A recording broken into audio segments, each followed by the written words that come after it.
ఇందులో ఉండే ప్రతి ఇన్సిడెంట్, ప్రతి ఇది చాలా అధికారికంగా ఉంటుంది అంటూ వాళ్ళ దగ్గర కూర్చోపెట్టుకుని ఈ సినిమాకు కావాల్సిన కంటెంట్ని చాలా ఆథరైజ్డ్గా జరిగింది ప్రతిదీ యథార్థ గాథగా వాళ్ళు విశదీకరించి విడమర్చి చెప్పినప్పుడు తను ఇన్స్పైర్ అయ్యి ఈ కథ రాసుకున్నాడు.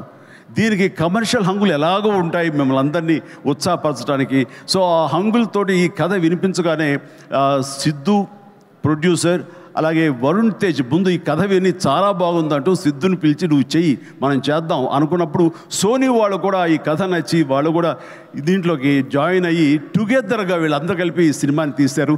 ఇది ఆద్యంతం చాలా చాలా బాగా వచ్చిందని చెప్పేసి నేను వాళ్ళు చెప్తుంటే కనుక ఐ ఫెల్ట్ వావ్, ఇలాంటి సినిమాలు ఆడాలి. ఎందుకంటే మనం ఎంత సరే దేశభక్తి మనకి ఎంత ఉన్నా సరే ఇలాంటి సినిమాలు ఇలాంటి కథాంశాలు వచ్చినప్పుడు ఒక తెలియని ఒక ఉప్పొంగిపోతుంది మనకి దేశభక్తి.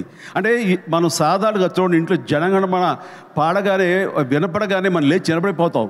అది లోపల ఉన్నటువంటి భావాన్ని బయటికి వ్యక్తీకరిస్తుంది, బయటికి తెలియజేసేలాగా మనం మనోగతం అంతా ఒక ఉప్పెలా ఉప్పొంగుతుంది.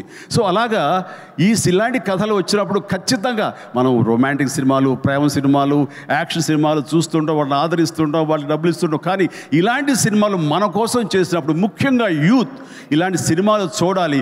మన కోసంగా చలిలోనూ అక్కడ నిద్రాహారాలు లేకుండా ఏడారుల్లోనూ ఎలాగ కాపు కాస్తారు, ఎలాగ మనం రక్షిస్తారు అనేది ప్రతి ఒక్కరు చూడాలి. ఎందుకంటే ఈ సినిమా చూడటం అనేది మీ వినోదం కోసం ఒక పక్కన పెడితే, ఈ సినిమా అనేది ఒక ఎక్స్పీరియన్స్ అని మీరు పక్కన పెడితే, ఈ సినిమాకు సంబంధించినటువంటి అలాంటి రియల్ హీరోస్ వాళ్ళకి ఒక సెల్యూట్. ఈ సినిమా మనందరూ చూడాలి, చూసి తీరాలి. అండ్ ఆ రకంగా ఈ సినిమాని ఎంతో రీసెర్చ్ చేసి చాలా ఆధునికంగా తీయగలిగాడు అది శక్తి ప్రతాప్ సింగ్. సో అలాంటి శక్తిని నేను మనస్ఫూర్తిగా అభినందిస్తూ, ఇక్కడ ఇంకొక విషయం, శక్తి మన తెలుగు పరిశ్రమకి ఇంకొక చక్కటి మెసేజ్ ఇచ్చాడని నేను భావిస్తాను వ్యక్తిగతంగా. ఈ సినిమా రిలీజ్ తర్వాత హిట్ సూపర్ హిట్ అవుతుంది వేరే విషయం, బట్ ఈ సినిమా రిలీజ్కు ముందే హిట్ అయ్యేలాగా తను చేసేటువంటి ప్రొడక్షన్ వాల్యూస్ అంతా ఇంత కాదు. ఎందుకంటే ఈ సినిమా కేవలం 75 డేస్లో తను తీయగలిగాడు. అలాగే budget with in the rich, చాలా తక్కువ బడ్జెట్లో, రీజనబుల్ బడ్జెట్లో చేశాడు. ఎవరైనా ఈ సినిమా చూస్తే కనుక, ఈ రిచ్నెస్ చూస్తే కనుక, ఆ ఎక్విప్మెంట్ కానీ, ఆ ఫ్లైట్స్ కానీ అవన్నీ కూడా ఫ్లై అయ్యేలా తీశారంటే అది నిజంగా వాళ్ళు నేను విన్నటువంటి బడ్జెట్లో అది ఆషామాషి విషయం కాదు అది. సో ఆ రకంగా సినిమా రిలీజ్కి ముందే తను సూపర్ సక్సెస్ అయ్యాడు శక్తి అని నేను మనస్ఫూర్తిగా నా అభినందనలు తెలియజేస్తాను.